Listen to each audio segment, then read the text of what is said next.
ਲਓ ਜੀ ਲਓ ਜੀ ਲਓ ਜੀ।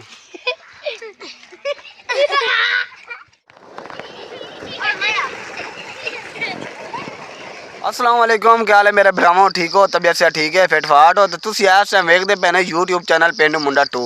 अच्छा जनाब, अज आप गल करसो चौधरी फलक शेर दे बारे कि वाकया चौधरी फलक शेर उमरे ते जा रही है या नहीं। तुसी मेरी वीडियो एंड तक वेखनी होसी और पूरी वेखनी होसी। जिन्ना भाइयों ने हाली तक मेरा चैनल सबसक्राइब नहीं किया, मेहरबानी करके मेरा चैनल सबसक्राइब कर लो, वीडियो नू लाइक जरूर किया करो और शेयर ही जरूर किया करो।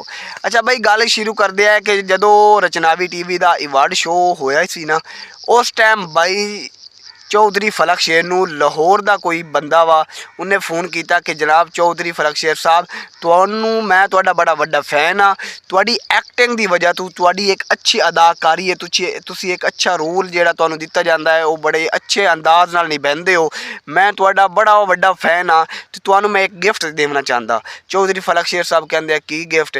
वो कहंदे जनाब मैं तुहानू ना उमरे ते भेज, मेरी तरफों तुहानू उमरे का टिकट दिया जाता वा, ठीक है। चौधरी फलक शेर बड़ा खुश होया कि यार मैनू उमरे का टिकट मिल गया। वेखो ना जी, उमरे ते जाम ना एक बड़ी खुश नसीबी होंदी है। वो बंदे वेखे जेडे करोड़ा दे मालिक होंदे आ, लेकिन सोने की जगह ते नहीं जा सकते, मदीना नहीं जा सकते, लेकिन वो बंदे मैं वेखे बई जिन्होंने कोल कख भी नहीं है तो अल्लाह उन्होंने अपने घर में बुलाइंदा वा। ये सारी की गल एक बई नसीब की, एक किस्मत की गल है, ठीक है। जिन्होंने रब चाहे उन्होंने बुला सकता है, ये नहीं है कि गरीब है या अमीर है।